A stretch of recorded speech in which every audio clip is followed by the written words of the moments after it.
Hey, this is Alan Yip, founder of MindEdge and author of the best-selling book, Fantastic Parenting. Now today we're going to go into another area to help you achieve the results that you want. That is building a happy and achieving family. At the same time, building positive self-esteem in your children. Today's module is on positive self-talk. Now, children, as you know, don't do as you say. They do as you do. So in order for them to have positive self-esteem and positive mindset, right? You've got to be positive yourself first, parents, because if you always use negative language and negative labels, then they become negative. If they are negative, they cannot get positive improvement in their studies or academic performance. So the first step here is to model positive self-talk. What does that mean? That means when you go home, well, are you going to complain about your boss? Are you going to complain about your customers and you say, oh, that guy is a jerk, it's a terrible company? And if you complain and if you really become bitter about it, well, your children are looking at you and thinking, hey, that's why, mathematics is boring. I hate English, and they become negative too, because what you don't know is they are learning and watching you every moment. Whether you know it or not, we are always like the goldfish. Inside that fish tank, we are being watched by other people all the time. And at home, whether you know it or not, you are being watched by your children. So if you are a good role model, then they learn how to use positive language. They will say, well, I can handle that. If you say, no, we should never give up, I'm bigger than any problem, they will learn the language from you, and from the language, they will form the mindset. Very important key point. And that's why here at MindEdge, we always focus on training parents and working with teachers, because high-performing parents produce what kind of children? That's right, high-performing children. If you are positive, they learn to be positive. So that is the first step. The second step is teach your children to talk back to their negative thoughts. And by the way, we know from science that we have about 60,000 thoughts going through our mind every day. Wow, 60,000, that's a lot. You know what the problem is? The problem is most thoughts that we have running between our ears are negative thoughts. And they are also the same as yesterday's or the day before and so forth. So you've got to break this pattern. And your children will also have negative thoughts and negative beliefs and negative self-talk. They may say to themselves mentally or verbally, hey, I'm not that smart. What if I fail? Before they even take on a project, they are already thinking, what if I can't do it, right? What if I can't do it? If they do that, you better help them change that. What if you succeed, right? If you're going to ask a question, what if you can do it? What if you can learn to do this really well? If they say, I'm not that smart, I can't do it, well, you've got to eliminate the word I can't. If they must say I can't, well, they need to say, I can't do this yet. So it's not final. You can always do something about it. You can always learn to do better. So this is very important. Every time when they have a negative thought, if they say, I'm not that good, well, you can learn to be better. You can put in more efforts. You can try harder. And the three expressions I want to share with you today, and I want you to just practice with me, okay? So go ahead, stand up and watch this video and use your body to your advantage. Use the physiology to give you power. So together, say this with me, I can do it. Yes, go ahead. It sounds silly, right? It seems silly, but hey, if this will give you really good results, are you going to just try them? So go ahead. They have worked for thousands and thousands of people here. So under our training at MindEdge, and they will work for you. So go ahead. If you can just internalize, and by the way, it's not the words you say, it's how you feel about the words that's important. When you say, I can do it, I can do it, I can do it. You can say, I believe in myself, I believe in myself, I believe in myself. And lastly, in the previous module, I talked about self-image, right? What is self-image?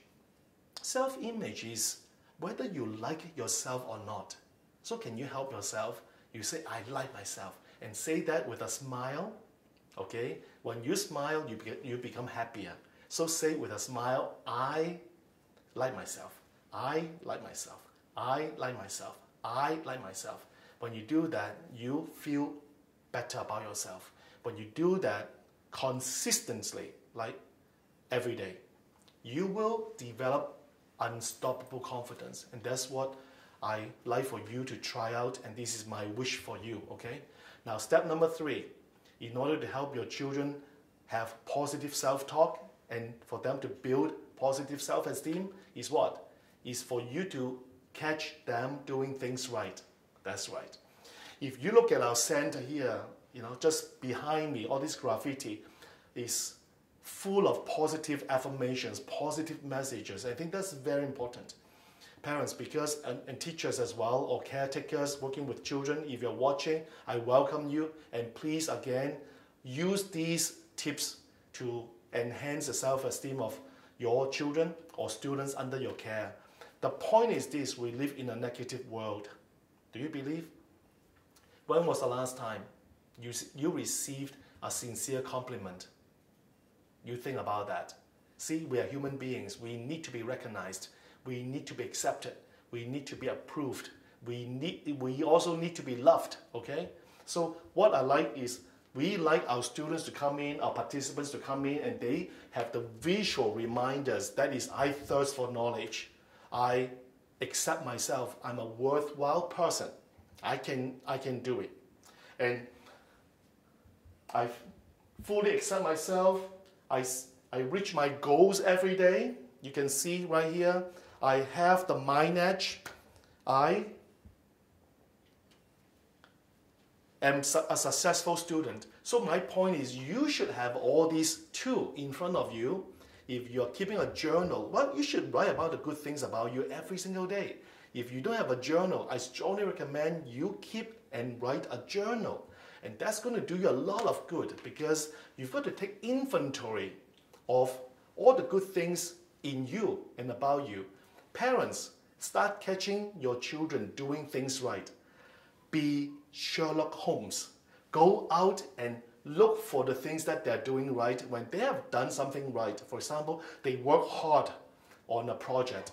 They put in a lot of efforts for an exam. And now focus on the process, not the product. If you can just really compliment or even praise them, I know you put a lot of efforts into it. Great job. I'm proud of you. I know you work hard. Okay, so that's how you catch them doing things right. Because when you do that, now they focus on doing more. They become more motivated to try harder next time. When we talk about positive self-talk, positive expectation is a part also of this dialogue.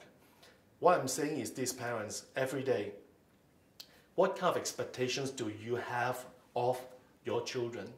Let me share with you 4 tips, okay, in terms of setting expectations that will help your children reach their full potential. Number 1, when you set expectations, make sure they're realistic. What does that mean? Make sure the expectations that you set are based on their abilities. If you're too overly ambitious and you set a really high goal for them, you know what? They will fall flat on their face. And do you think they'll be confident? No. They've got to have a taste of success in order to have a dose of confidence. So they feel, hey, I can actually do this. This is cool. You see, when they say to you, hey, this is interesting, mommy, daddy, this is cool. Oh, I can do this. Once they say, I can do it, they will continue to do it. You want to kickstart this engine, okay? So step number 1, make sure the expectation is realistic. Number 2, age appropriate. Make sure whatever you are setting is age appropriate, okay? I made this mistake before. When my daughter was 8 years old, I introduced very big English vocabulary words to her. Okay, and by the way, Tiffany learns 5 new English words every day, and she keeps a word power journal. I mean, I want to share with you because you can consider doing something like that. 5 new English words, manageable, reasonable, that's important, realistic. Because 2 years ago, I introduced the big words based on the Scholastic Aptitude Test, SAT, okay?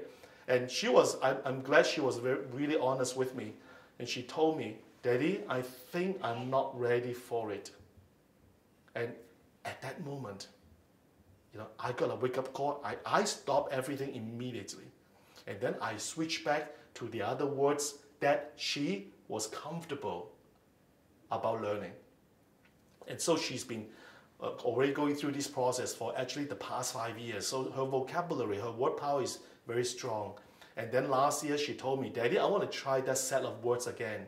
So that, I hope, can help you understand better about how children learn, how children develop. They are just like us.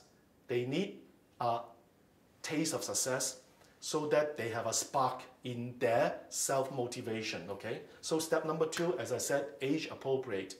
Step number 3, what's that? Is child interested, okay? The expectation you're setting for them, is it based on your interest or based on their interest? I've been working with many parents, and I've been privileged to be working with thousands of parents.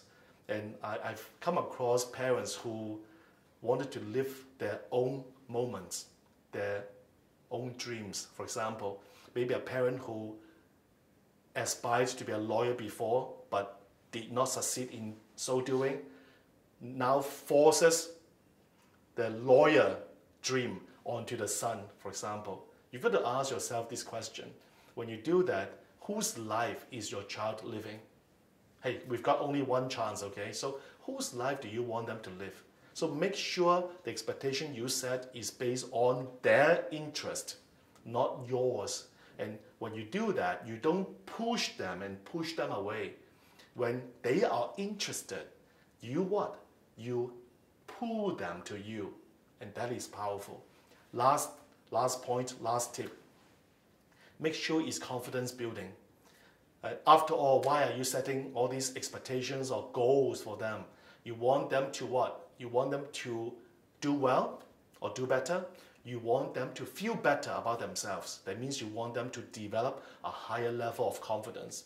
So make sure that when you set expectations, you meet these criteria. And when you do that, this is a part of the positive self-talk and positive expectation setting.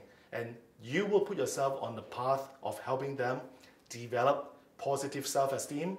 And in the process, you will gain a lot as well because you feel much better about yourself. If you have enjoyed today's sharing, could you please share this video with other people you care about, your friends, your family members. And again, take a look at some of the statements here, and maybe at home you should have something like that to remind you of how great you can be. So until we meet again, go ahead, try out all these techniques, live with passion and love without condition. This is Alan Yip, founder of Mind Edge. I look forward to seeing you again. Thank you for watching.